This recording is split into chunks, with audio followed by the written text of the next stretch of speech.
Hi guys, how are you? All fine. तो हम लोग क्लास 10th का 4th chapter carbon and its compound की स्टडी कर रहे हैं, जिसके मैं आप लोगों के लिए ऑलरेडी 6 वीडियो अपलोड कर चुकी हूँ और आज इस सीरीज़ का 7th वीडियो है। छोटे छोटे वीडियोस हैं इसलिए थोड़े ज़्यादा हैं। और आज के इस वीडियो में हम लोग डिस्कस करने वाले हैं आइसोमर्स के बारे में, और उसके बाद कार्बन की कुछ केमिकल रिएक्शंस की हम लोग स्टडी करेंगे। कार्बन की केमिकल रिएक्शंस में हम लोग कार्बन का कंबंशन रिएक्शन मतलब कार्बन को ऑक्सीजन के साथ अगर हम लोग बर्न करते हैं तो क्या प्रोडक्ट हम लोगों को मिल रहा है। इसके बाद कुछ एडिशन रिएक्शन और सब्स्टिट्यूशन रिएक्शन स्टडी करेंगे। ओके, तो सबसे पहले आइसोमर्स। तो आइसोमर्स क्या होते हैं पहले मैं आप लोग को बता देती हूँ कि कुछ ऑर्गेनिक कंपाउंड जो होते हैं उनके स्ट्रक्चर हमको डिफरेंट वे में मिलते हैं, जिससे उनका जो नेम होता है वो चेंज हो जाता है। मतलब अगर उनका मॉलिक्यूलर फॉर्मूला तो सेम है, बट अगर हम उनका स्ट्रक्चरल फॉर्मूला देखें तो वो एक दूसरे से क्या होता है डिफरेंट, और स्ट्रक्चरल फॉर्मूला डिफरेंट होने से उनका नेम चेंज हो जाता है, उनकी प्रॉपर्टी चेंज हो जाती है, but the molecular formula is same. तो ये होते हैं आपस में, ये सारे जितने भी स्ट्रक्चर्स बन रहे हैं सेम मॉलिक्यूलर फॉर्मूला के, they all are called isomers. Okay, तो लेट्स स्टार्ट आइसोमर्स।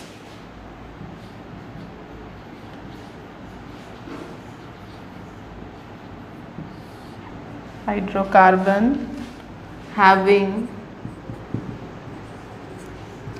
4 or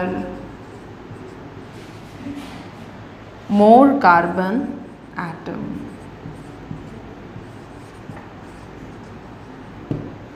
तो आइसोमर्स क्या होते हैं बच्चों, ये मैं बता चुकी हूँ आप लोगों को। The organic compounds having the same molecular formula. Molecular formula कैसा होगा बच्चों उनका? सेम बट डिफरेंट स्ट्रक्चर्स, लेकिन उनके जो स्ट्रक्चर्स होंगे वो डिफरेंट होंगे, आर नोन एज आइसोमर्स। तो वो आपस में क्या कहलाएंगे बच्चों? आइसोमर्स। सीधी सी बात है कि कुछ ऐसे ऑर्गेनिक कंपाउंड जिनका मॉलिक्यूलर फॉर्मूला सेम है बट जो स्ट्रक्चर्स उनके बन रहे हैं वो डिफरेंट हैं, तो वो आपस में आइसोमर्स होंगे। अब आइसोमर्स अगर हमको मिल रहे हैं, अगर कोई ऑर्गेनिक कंपाउंड जिसके आइसोमर्स हैं, तो ये जो फिनोमिना है बच्चों उसको ही हम बोलते हैं आइसोमेरिज्म। अब आइसोमेरिज्म किस तरह के ऑर्गेनिक कंपाउंड में होगा? क्या मीथेन जिसमें कि केवल एक कार्बन है, जिसका मॉलिक्यूलर फार्मूला हम लोगों का क्या है बच्चों? CH4। क्या ये आइसोमर्स बना सकता है? क्या इसके आइसोमर्स हो सकते हैं? तो नहीं, इसके नहीं हो सकते। इसके बाद ईथेन मैंने आप लोग को पढ़ाया है C2H6। क्या इसके कोई आइसोमर्स हो सकते हैं? तो इसके भी कोई आइसोमर नहीं हो सकते। इसके बाद एक और ऑर्गेनिक कंपाउंड हम लोग लेते हैं C3H8। ये क्या है बच्चों? तो ये है हमारा प्रोपेन। क्या इसका कोई आइसोमर्स हो सकता है? क्या ये ऑर्गेनिक कंपाउंड आइसोमेरिज्म शो कर सकता है? तो नहीं। तो इस चीज़ को क्लियर करने के लिए मैंने यहाँ पे लिख दिया है कि isomerism is possible only with hydrocarbon having 4 और मोर कार्बन एटम्स। तो आइसोमेरिज्म सिर्फ वही हाइड्रोकार्बन्स या ऑर्गेनिक कंपाउंड शो करेंगे जिनके पास जो कार्बन का नंबर है बच्चों वो कितना होना चाहिए? मिनिमम एटलीस्ट 4 होना चाहिए, या उससे ज़्यादा जो भी आएंगे 5, 6, 7 वाले जितने भी ज़्यादा होंगे 4 से ज़्यादा, they all are show isomerism. उन सभी के आइसोमर्स होंगे। मतलब आइसोमेरिज्म ब्यूटेन से स्टार्ट होता है, क्योंकि कार्बन 4 किसका होता है बच्चों? ब्यूटेन का। तो यहाँ मैं कुछ एग्जाम्पल्स भी बताती हूँ आप लोगों को। चलिए देखते हैं यहाँ पे। ब्यूटेन हम ले लेते हैं, तो C4H10, इसके कितने आइसोमर्स बन सकते हैं? तो सबसे पहले हम एक सिंपल चेन बना लें और उसमें हाइड्रोजन फिल कर दें। अब अगर मैं इसका कंडेंस फॉर्म बोलूँ तो वो भी आप लोगों को बनाना आ जाएगा, CH3 CH2 CH2 CH3। Okay, तो ये जो एक लीनियरली चेन, जो स्ट्रेट चेन वाला स्ट्रक्चर हमको मिल रहा है कार्बन 4 का, इसका जो कॉमन नेम होता है बच्चों वो होता है N butane. N butane, N यहाँ पर क्या है? तो N यहाँ पर नॉर्मल ब्यूटेन। नॉर्मल ब्यूटेन का मतलब है कि जो कार्बन की चेन है इसमें किसी तरह की कोई ब्रांचिंग नहीं है, ये स्ट्रेट है। तो स्ट्रेट चेन वाले जितने भी कंपाउंड होंगे उनके कॉमन नेम के आगे n लगा दिया जाता है प्रीफिक्स, और ये n जो है वो नॉर्मल के लिए होता है। इससे पता चलता है कि इस ब्यूटेन, इस 4 कार्बन वाली जो चेन बनी हुई है वो स्ट्रेट है, उसमें कोई ब्रांचिंग नहीं है। तो एक तो स्ट्रक्चरल फॉर्मूला इसका ये हो गया बच्चों, और एक और हम बना सकते हैं ये। सभी में देखो आइसोमर्स का मतलब है कि मॉलिक्यूलर फॉर्मूला बच्चों सेम होना चाहिए, मतलब कार्बन हमारे 4 ही होने चाहिए और हाइड्रोजन कितना होना चाहिए बच्चों 10, उससे ज़्यादा नहीं होना चाहिए। तो मैंने यहाँ पे 2 डिफरेंट स्ट्रक्चर बना दिए हैं। पहला स्ट्रक्चर आप लोग देख रहे हो स्ट्रेट चेन वाला एन ब्यूटेन, तो इसमें C4 और H10 आपको दिख रहा है। इसमें भी आप काउंट करके देखो तो कार्बन 4 है, और हाइड्रोजन को काउंट करो तो 1 2 3 4 5 6 7 8 9 10। तो ये दोनों का ही मॉलिक्यूलर फॉर्मूला हमारा C4H10 है, जो ब्यूटेन का डेरिवेटिव है, ब्यूटेन का मॉलिक्यूलर फॉर्मूला है। तो ये दोनों आपस में क्या हो गया बच्चों आइसोमर्स, पर इसका नेम क्या होगा। तो याद रखना कि किसी भी ऑर्गेनिक कंपाउंड में अगर सेकेंड लास्ट कार्बन पे एक मिथाइल ग्रुप होता है, फिर से मेरी बात ध्यान से सुनना, किसी ऑर्गेनिक कंपाउंड में चाहे वो ब्यूटेन हो, पेंटेन हो, कोई भी हो, अगर उसमें सेकेंड लास्ट कार्बन पे एक मिथाइल ग्रुप होता है, एक सिंगल मिथाइल ग्रुप है, तो इसका जो नेम होता है, इसके नेम के पहले हम आइसो लगा देते हैं। कार्बन 4 है तो इसका नेम हो जाएगा आइसो ब्यूटेन। तो आइसो कब लगता है कॉमन नेम में, फिर से मैं एक बार रिपीट करा दूं कि किसी ऑर्गेनिक कंपाउंड के सेकेंड, यहाँ से भी लो आप, सेकेंड लास्ट में अगर एक मिथाइल ग्रुप है तो हम क्या लगा देते हैं उसके नेम के आगे आइसो, और क्योंकि कार्बन के नंबर कितने 4 तो आइसो ब्यूटेन हो जाएगा। ओके, ऐसे अगर हम इसका IUPAC नेम देखें तो नेम होगा इसका 2 मिथाइल, क्योंकि पैरेंट चेन हमारी 3 कार्बन की बन रही है बच्चों।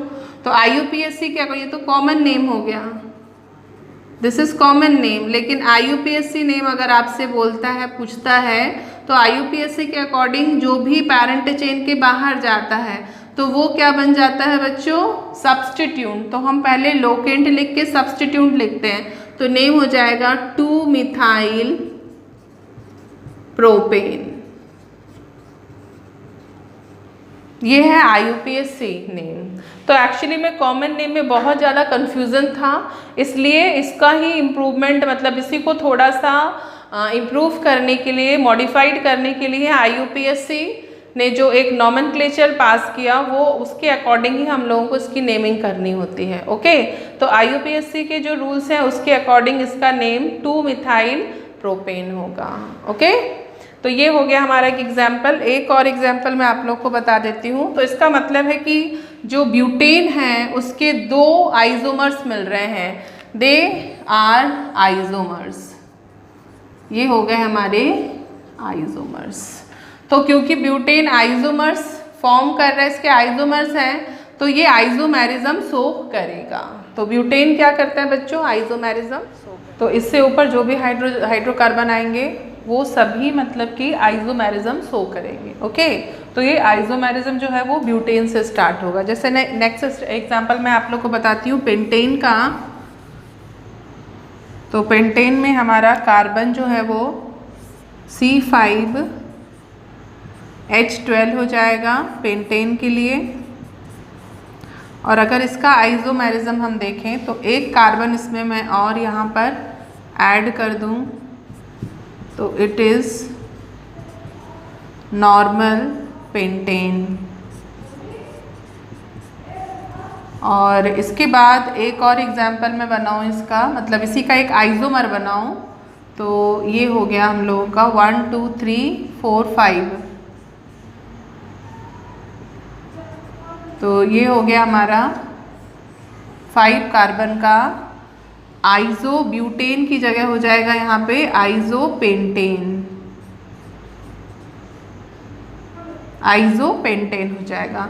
तो आइसो कब लगता है बच्चों, मैंने अभी इसके पहले बताया क्या एग्जाम्पल में ब्यूटेन में कि सेकेंड लास्ट कार्बन पे अगर हमारा एक मिथाइल ग्रुप है तो अगर हम जो कंपाउंड का नेमिंग कर रहे हैं, जैसे टोटल नंबर ऑफ कार्बन हमारे 4 और 1 5 हैं, तो पेंटेन का डेरिवेटिव है तो इसमें आइजो लगा दिया जाता है। अब इसमें एक और जो है वो आइजोमर हमारा फॉर्म हो सकता है, वो क्या हो सकता है, चलिए मैं यहाँ पे साइड में बता देती हूँ बच्चों। ये 1 2 और इसका नेम जो होगा वो होगा 2 मिथाइल प्रोपेन की जगह बच्चों हो जाएगा ये butane, IUPAC name butane. 1 2 3 4 carbon की चेन बन रही है। एक और आइसोमर जो पेंटेन का वो बनेगा ये हमारा, इसको भी मैं यहाँ पे इरेज कर दूँ। ये देखो टोटल 5 कार्बन दिख रहे हैं इस फॉर्म में। अब हम हाइड्रोजन लगा दें, देखो मॉलिक्यूलर फॉर्मूला जो है वो यही आना चाहिए, C5H12। जो भी हमारे स्ट्रक्चर्स बन रहे हैं डिफरेंट टाइप के, उन सभी का अगर हम मॉलिक्यूलर फॉर्मूला देखें तो वो सेम होना चाहिए, क्योंकि आइसोमर्स के लिए डेफिनेशन ही यही बोलता है कि molecular formula same but structures are different. तो यहाँ पे एक और हमको डिफरेंट स्ट्रक्चर मिल रहा है, लेकिन अगर आप लोग मॉलिक्यूलर फॉर्मूला देखें, कार्बन और हाइड्रोजन को काउंट करें तो वो बिल्कुल भी सेम है। कार्बन 5 दिख रहा है। अब आप हाइड्रोजन को काउंट कर लो, 3 4 5 6 7 8 9 10 11 12। ओके, तो बिल्कुल यही है। अब इसका नेमिंग हम क्या करेंगे, तो इसका जो कॉमन नेम होगा बच्चों, कि अगर नंबरिंग हम करेंगे तो यहाँ से करेंगे, लॉन्गेस्ट चेन हमारी 3 कार्बन की बनेगी। तो किसी भी ऑर्गेनिक कंपाउंड में अगर सेकेंड लास्ट कार्बन पे एक नहीं बल्कि 2 मिथाइल ग्रुप बॉन्डेड है तो उसके नेम के पहले हम नियो लिख देते हैं, नियो प्रीफिक्स लगाते हैं। तो टोटल कार्बन कितने बच्चों अपने 1 2 3 4 5, तो नियो पेंटेन, ये इसका कॉमन नेम हो जाएगा। ये कौन सा नेम हो गया इसका बच्चों, कॉमन नेम हो गया। अगर IUPAC नेमिंग करनी है तो ये हमारा पैरेंट चेन है, और इस पैरेंट चेन से जो भी बाहर जाता है वो सब्स्टिट्यूट बन जाता है। मतलब कार्बन 2 पे हमको 2 सब्स्टिट्यूट मिल रहे हैं और सिंगल कार्बन के मिल रहे हैं, तो इस सब्स्टिट्यूट का नेमिंग क्या होता है बच्चों, मिथाइल। तो IUPAC के अकॉर्डिंग इसका नेम जो होगा वो होगा हमारा 2 2, क्योंकि देखो कार्बन 2 पे 2 मिल रहे हैं तो हमको रिपीट करना होगा, 2 2 डाई मिथाइल। कितने की चेन बन रही है, पैरेंट चेन, वर्ड रूट हमारा 3 कार्बन का, तो उसके लिए हम लिखेंगे प्रोपेन। तो इसी तरह से कार्बन 6 मतलब हेक्सेन, हेप्टेन, फिर ऑक्टेन, नोनेन, इन सभी के भी एक से ज़्यादा, मतलब जैसे कि ब्यूटेन के 2 बने थे तो हमारा पेंटेन का हमने देखा 3 बना, तो जो हमारा हेक्सेन आएगा उसमें और एक ज़्यादा 4 बनेगा। तो धीरे धीरे जो ये स्ट्रक्चर्स हैं वो और ज़्यादा बनेंगे, मतलब और ज़्यादा आइसोमर्स हमको मिलते जाएंगे। जैसे जैसे कार्बन के नंबर इंक्रीज करेंगे, आइसोमर्स के भी जो नंबर हैं वो इंक्रीज करते जाएंगे। क्लियर हो रहा है बच्चों? तो ये हो गया हमारा आइसोमर। एक बार मैं और रिपीट कर दूँ, same molecular formula but different structure, तो दे आर आइसोमर्स। तो ये आपस में क्या है, they all are isomers. Okay, चलिए इसको नोट करिए, फिर मैं इरेज करती हूँ। तो ये आइसोमर्स बच्चों हम लोग का हो गया। अब हम लोग को केमिकल प्रॉपर्टीज स्टडी करनी है, तो जल्दी से हम स्टार्ट करते हैं। Chemical properties of carbon compound.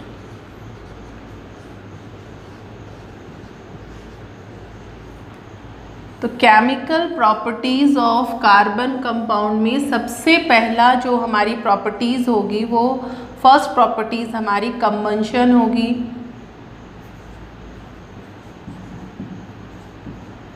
तो कंबंशन में अगर मैं बताऊं यहाँ पे कि कार्बन को हम ऑक्सीजन की प्रेजेंस में बर्न करते हैं तो हम लोगों को मिलता है बच्चों carbon dioxide, heat and light. Okay, अगर कोई ऑर्गेनिक कंपाउंड हम लें, जैसे कि सपोज मैं मीथेन लेती हूँ, तो मीथेन को अगर हम बर्न करते हैं तो हम लोगों को फिर से एक बार कार्बन डाइऑक्साइड मिलेगा, हीट एंड लाइट हर बार मिलेगी। ऑर्गेनिक कंपाउंड को जब भी हम बर्न करते हैं तो हीट और लाइट हमको ज़रूर मिलेगी। ओके, तो मीथेन को अगर मैंने बर्न किया तो हम लोगों को एक और चीज़ मिलेगी इसमें, वाटर वेपर, वाटर मिलेगा, कार्बन डाइऑक्साइड मिलेगी और इसके बाद हम लोगों को हीट एंड लाइट। अब इसको हम बैलेंस कर लेते हैं बच्चों। तो कार्बन यहाँ पर कितना है 1, हाइड्रोजन कितना है 2, तो मैं यहाँ पर इसको हाइड्रोजन को बैलेंस सॉरी यहाँ पर हाइड्रोजन 4 है तो मैं इसको बैलेंस कर लूँ, 2 2 4। अब हमारा जो ऑक्सीजन है वो टोटल कितना हो गया 2 + 2 तो 4 हो गया, तो मैं यहाँ पे भी इसको 4 कर देती हूँ। ओके, तो ऐसे जितने भी हमारे ऑर्गेनिक कंपाउंड है या कार्बन है, जैसे इथेन है, वो सभी बर्न होके हम लोगों को कार्बन डाइऑक्साइड, वाटर वेपर और हीट एंड लाइट देते हैं। ओके, तो कंबंशन रिएक्शंस में क्या हो जाएगा, व्हेन एनी ऑर्गेनिक, इसको हम ऑर्गेनिक मटेरियल भी बोल सकते हैं, organic compound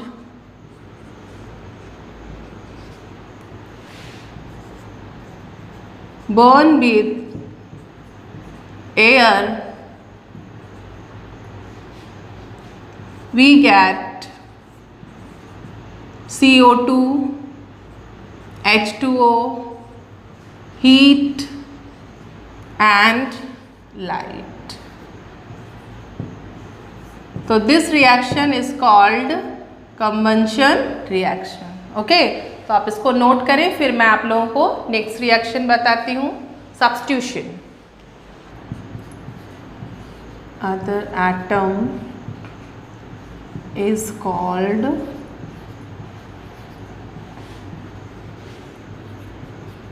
substitution reaction.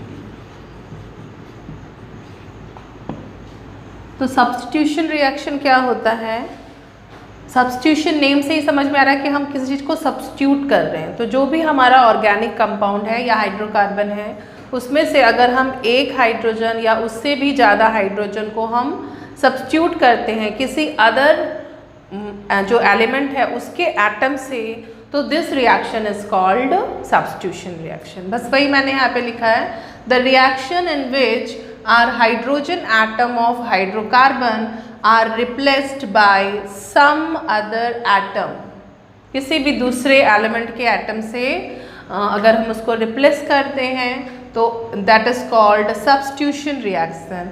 For example, मैं एक एग्जाम्पल से उसको क्लियर करती हूँ। जैसे हम सबसे पहला हाइड्रोकार्बन मीथेन लेते हैं, ठीक है। अब इसकी रिएक्शन हम लोग क्लोरीन गैस के साथ सनलाइट की प्रेजेंस में कराते हैं। बिना सनलाइट के ये रिएक्शन नहीं होगी। तो होता क्या है कि जो हमारा मीथेन है बच्चों, इस तरह से है, Cl जो है इस तरह से एक दूसरे से बॉन्डेड है। तो होगा क्या कि कार्बन हाइड्रोजन का किसी भी एक हाइड्रोजन, कार्बन और हाइड्रोजन के बॉन्ड ब्रेक हो जाएंगे। यहाँ पे ये ब्रेक हो गया एंड Cl के बीच का जो बॉन्ड है बच्चों वो ब्रेक होगा। तो इस तरह से Cl फ्री हो गए और यहाँ जो CH3 है और हाइड्रोजन है वो फ्री हो गया, एक दूसरे से सेपरेट हो गया। तो होगा क्या कि ये जो हाइड्रोजन इससे सेपरेट हुआ है, इस एक Cl के साथ सनलाइट को हम इस तरह से भी दिखाते हैं H फॉर्म में। तो हाइड्रोजन Cl के साथ क्या बना लेगा, HCl। अब बचा क्या अपन लोग के पास, तो CH3 बचा है और एक Cl और बचा है। तो यहाँ पे ये हमारा हो जाएगा CH3 और जो Cl एक अलग हुआ है वो। तो ये इट इज मिथाइल क्लोराइड, ये कॉमन नेम है, और इट इज हाइड्रोक्लोरिक एसिड। और इसका IUPAC नेम बच्चों होगा क्लोरोमीथेन, वो भी मैं यहाँ लिख देती हूँ, क्लोरोमीथेन। ओके, तो ये हो गई एक सब्स्टिट्यूशन रिएक्शन। यहाँ पे भी मैं इसको एक बार में ही लिख देती हूँ, CH3Cl एंड HCl। तो यहाँ पे मीथेन का एक हाइड्रोजन सब्स्टिट्यूट हो गया क्लोरीन के एटम से और फॉर्मेशन होगी बच्चों मिथाइल क्लोराइड की ये इसका कॉमन नेम है और ये इसका IUPAC नेम जो है उसके अकॉर्डिंग सबसे पहले हम लोगों को फंक्शनल ग्रुप की नेमिंग करनी होती है। तो क्लोरो 1 कार्बन है तो मिथ, कोई डबल बॉन्ड नहीं है तो एन। तो नॉमेनक्लेचर वाला वीडियो आप लोग इसके पहले वाला देख लेंगे तो आपको नॉमेनक्लेचर में कोई प्रॉब्लम नहीं होगी। ओके, मैं कुछ और एग्जाम्पल यहाँ पे बताती हूँ, पहले आप इसको कर लें फिर मैं एक और एग्जाम्पल बताती हूँ इसका। तो मैं इसको देखो बच्चों फिर से बताती हूँ कि जो हमारा मीथेन है इसमें 4 हाइड्रोजन है और ये चारों हाइड्रोजन को हम बहुत इजीली सब्स्टिट्यूट कर सकते हैं क्लोरीन से। ओके, सनलाइट HNu से एक हाइड्रोजन सब्स्टिट्यूट हो गया। अभी हम लोग इसको फॉर्म कर चुके हैं क्लोरोमीथेन या इसको हम मिथाइल क्लोराइड बोलते हैं बच्चों। इसके बाद ये जो मिथाइल क्लोराइड है इसमें अभी कितने रिप्लेसेबल हाइड्रोजन है बच्चों? तो 3 हैं।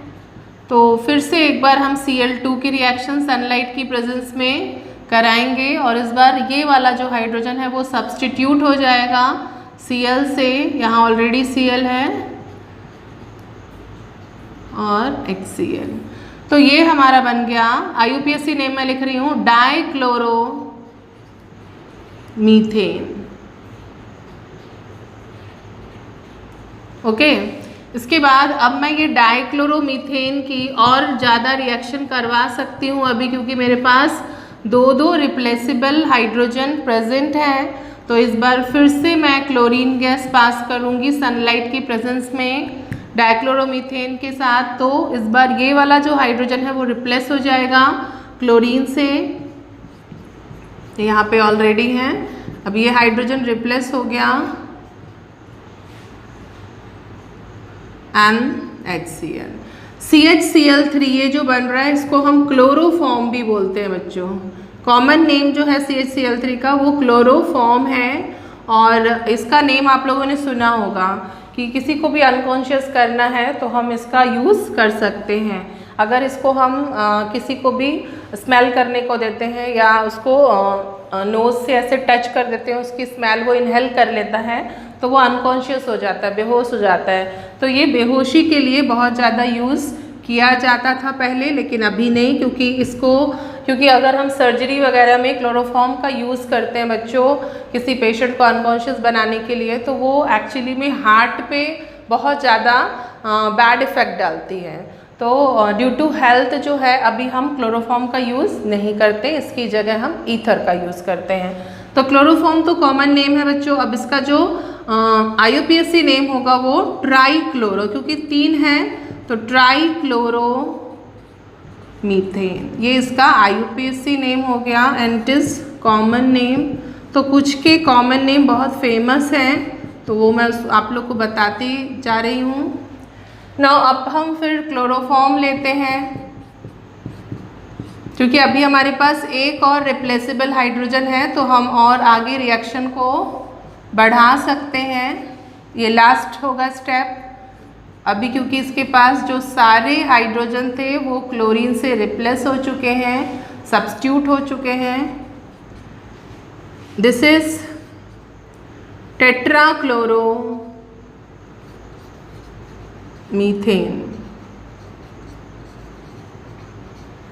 ओके, तो ये हमारा फाइनल प्रोडक्ट बनता है सब्स्टिट्यूशन रिएक्शन में। एक एक हाइड्रोजन मीथेन से सब्स्टिट्यूट होते गए।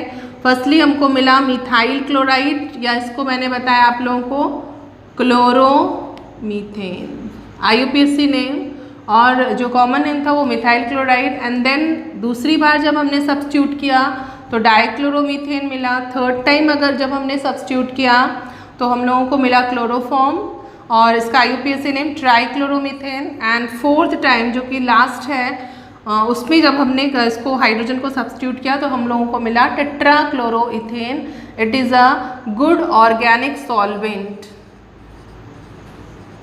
या मैं एक बात और आप लोग को बता दूं कि सॉल्वेंट क्या होते हैं, ये आप लोग को पता होगा, और नहीं पता है तो मैं बता देती हूँ कि सॉल्यूट को डिज़ोल्व सॉल्वेंट करता है। जैसे वाटर और शुगर में, अगर शुगर को हमको वाटर में डिज़ोल्व करना है तो water is a solvent and sugar हमारा सॉल्यूट हो जाएगा।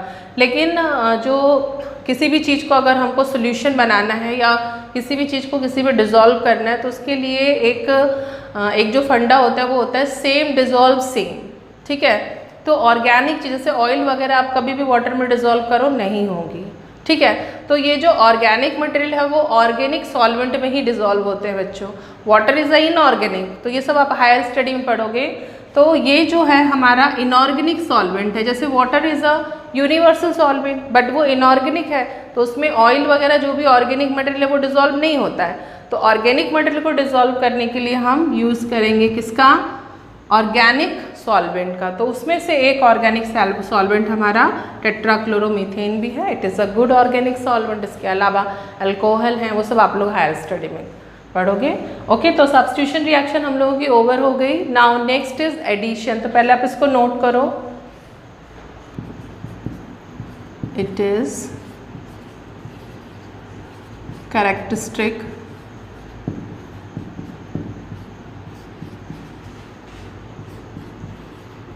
property of unsaturated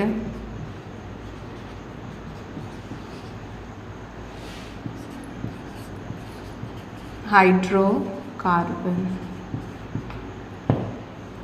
तो यहाँ देखो बच्चों कि एडिशन रिएक्शन नेम से समझ में आ रहा है कि कुछ चीज़ ऐड होगी, तो ऐड उसमें ही होंगी वो चीज़ें जिसमें कि कुछ ना कुछ किसी ना किसी चीज़ की कमी होगी।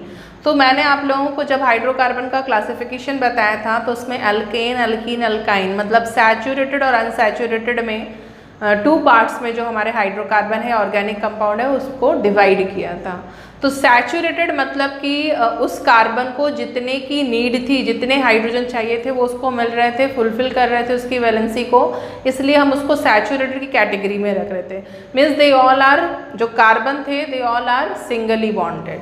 लेकिन जो अनसैचुरेटेड थे मतलब जिसमें जितने हाइड्रोजन एक कार्बन को मतलब 4 होने चाहिए वो उसको नहीं फुलफिल कर पा रहा है, मतलब कुछ हाइड्रोजन एटलीस्ट 2 हाइड्रोजन अगर किसी में कम है तो अल्कीन हो रहा है, अगर 4 हाइड्रोजन कम है किसी ऑर्गेनिक कंपाउंड में तो अल्काइन बन रहा है। तो they are alkene and alkyne are unsaturated, मतलब इसमें कुछ ना कुछ कहीं ना कहीं हाइड्रोजन की कमी थी।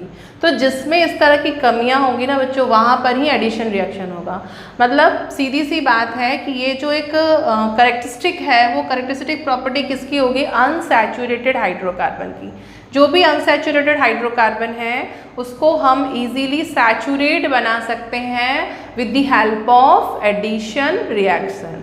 तो सबसे पहले आप यहाँ पर देखो मैंने क्या लिखा है कि the reaction in which an unsaturated hydrocarbon combines with another substance to give single product. Okay, तो जो भी हमारे अनसैचुरेटेड हाइड्रोकार्बन है वो कंबाइंस होते हैं किसी भी दूसरे एटम एलिमेंट के एटम के साथ और एक सिंगल प्रोडक्ट फॉर्म करते हैं जिसको हम जिस रिएक्शन को हम लोग क्या बोलेंगे, एडिशन रिएक्शन। और ये किसका कैरेक्टरिस्टिक प्रॉपर्टी है, तो it is characteristic property of unsaturated hydrocarbon. ये अनसैचुरेटेड हाइड्रोकार्बन की कैरेक्टरिस्टिक प्रॉपर्टी है। तो एग्जाम्पल से बहुत ही अच्छे से क्लियर हो जाएगा बच्चों। तो पहले मैं एक एग्जाम्पल आप लोग को देती हूँ, like this CH2 CH2 2 carbon है तो इथ डबल बॉन्ड के लिए हमारा प्राइमरी सफिक्स क्या लगता है बच्चों, ईन, तो इथीन। अब मैं यहाँ पर हाइड्रोजन ऐड करूँगी क्योंकि यहाँ पे हाइड्रोजन हमारे कम है निकल कैटलिस्ट की प्रेजेंस में। निकल कैटलिस्ट की प्रेजेंस में अगर मैं किसी अल्कीन में हाइड्रोजन को ऐड करूंगी बच्चों तो उसको हम बोलते हैं हाइड्रोजिनेशन। तो फॉर्मेशन हो जाएगी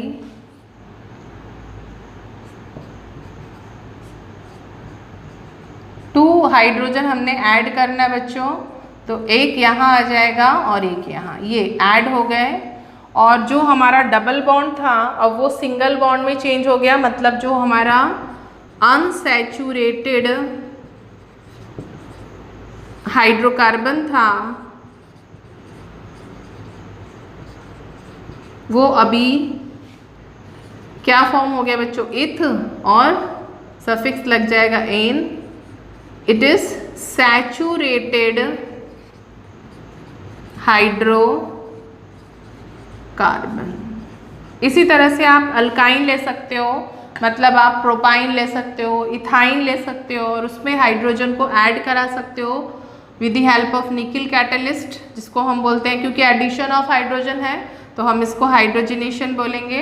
और उसके बाद जैसे ही हाइड्रोजनेशन हम कराते हैं हमको मिल जाता है सैचुरेटेड हाइड्रोकार्बन। तो एक्चुअली में जो हमारे वेजिटेबल्स ऑयल्स होते हैं उससे घी वगैरह या उसका सॉलिडिफिकेशन करना इसी मेथड से होता है, हाइड्रोजनेशन से। ओके, तो पहले आप इसको नोट करो, फिर मैं उसके पॉइंट्स बताती हूँ वेजिटेबल्स ऑयल्स एंड जो घी होता है उसके लिए। Vegetable ghee from vegetable oil. तो जो हाइड्रोजनेशन अभी मैंने आप लोग को बताया था, एडिशन ऑफ हाइड्रोजन, ये क्यों इम्पॉर्टेंट है? तो इसका इंडस्ट्रियल बहुत ही ज़्यादा इम्पॉर्टेंट है, इसलिए कि हम इससे जो वेजिटेबल ऑयल है उससे क्या बना सकते हैं बच्चों?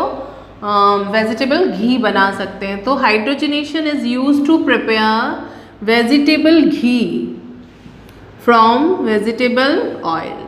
जो डालडा वगैरह जो हम लोगों का थिक फैट होता है, जैसे घी है, बटर है या फिर हम बोले डालडा है, तो they all are prepare by vegetable oil with कौन सी रिएक्शन से बच्चों? Hydrogenation reaction. ओके, तो हम एक यहाँ पर वेजिटेबल ऑयल लेते हैं बच्चों। तो इट इज़ अनसैचुरेटेड, ये अनसैचुरेटेड होता है जो भी हमारा वेजिटेबल ऑयल होता है। ये अनसैचुरेटेड फैट होता है। अब यहाँ R क्या है? तो R जो है वो सिंबलाइज कर रहा है एल्काइल ग्रुप को, और एल्काइल ग्रुप में कौन कौन आते हैं बच्चों? तो एल्काइल ग्रुप में आते हैं हमारे CH3 हो सकता है, एल्केन से एक हाइड्रोजन कम, मिथाइल, इथाइल, ETC। ओके, अब इसमें हम हाइड्रोजनेशन करेंगे निकिल कैटलिस्ट की प्रेजेंट में। कौन सी रिएक्शन बच्चों? Hydrogenation reaction. तो हम लोगों को मिल जाएगा वेजिटेबल घी। ये हाइड्रोजन यहाँ आ गया, alkyl group, alkyl, and this is alkyl. तो this is vegetable ghee and this is saturated fat। अब ये जो फैट होता है बच्चों, सैचुरेटेड फैट जो होता है हमारे हेल्थ के लिए बहुत ही ज़्यादा खराब होता है। बट अगर हम बात करें अनसैचुरेटेड फैट मतलब वेजिटेबल ऑयल की, तो ये इतना हार्मफुल हमारे हेल्थ के लिए नहीं होता है। ओके, तो ये डिफरेंस है दोनों में, तो आप इसको नोट करिए, फिर मैं आगे बताती हूँ। तो ये हमारा लास्ट रिएक्शन भी हो गया है हाइड्रोकार्बन का। तो इसमें मैंने आप लोगों को एडिशन रिएक्शन बताया और लास्ट मैंने ये बताया कि what is the main difference of vegetable oil and vegetable ghee. तो वेजिटेबल ऑयल से हम हाइड्रोजनेशन रिएक्शन से वेजिटेबल घी फॉर्म कर सकते हैं। वेजिटेबल घी जो है हमारे हेल्थ पर्पज़ के लिए अच्छा नहीं होता है, लेकिन ऑयल कुछ हद तक अच्छा होता है। तो हम कैसे इसको रिकॉग्नाइज करेंगे, कैसे पहचानेंगे? तो कुछ टेस्ट होना चाहिए। तो एक्चुअली में होता क्या है बच्चों कि जो वेजिटेबल ऑयल होता है वो ब्रोमीन वाटर जो होता है वो ब्राउन कलर का होता है। तो अगर मैं एक टेस्ट ट्यूब में वेजिटेबल ऑयल लूँ और उसमें कुछ ड्रॉप्स जो है वो ब्रोमीन वाटर की ऐड कर दूँ, तो ये जो हमारा ब्रोमीन वाटर है वो डीकलराइज हो जाएगा, मतलब इसके कलरलेस हो जाएगा। कब होगा? अगर हमारा ये जो लिक्विड है जो हमने लिया है वो कैसा होगा बच्चों? अनसैचुरेटेड। अगर ये अनसैचुरेटेड है तो ब्रोमीन वाटर को डीकलराइज कर देगा, कलरलेस कर देगा। लेकिन अगर ये हमारा बटर, अगर मैंने इसमें बटर लिया और बटर में मैंने ब्रोमीन वाटर डाला तो ये उसको डिकलराइज नहीं करेगा। मतलब सैचुरेटेड और अनसैचुरेटेड को अगर हम लोगों को इसमें डिफरेंस या टेस्ट करना है तो ब्रोमीन वाटर टेस्ट हम कर सकते हैं, क्योंकि ब्रोमीन वाटर जो है वो अनसैचुरेटेड हाइड्रोकार्बन में या फैट्स में डीकलराइज हो जाता है और सैचुरेटेड में कोई कलर चेंजेस नहीं होती हैं। ओके, तो इसी के साथ हम लोग की जो केमिकल रिएक्शंस वाला जो पार्ट था वो ओवर हो गया बच्चों। अब नेक्स्ट पार्ट जो है हम लोग का वो मैं आगे वीडियो में बताऊंगी, क्योंकि वीडियो ज़्यादा लॉन्ग नहीं करना है, आप लोग बोर हो जाओगे। तो तब तक के लिए पढ़ते रहिए। All the very best.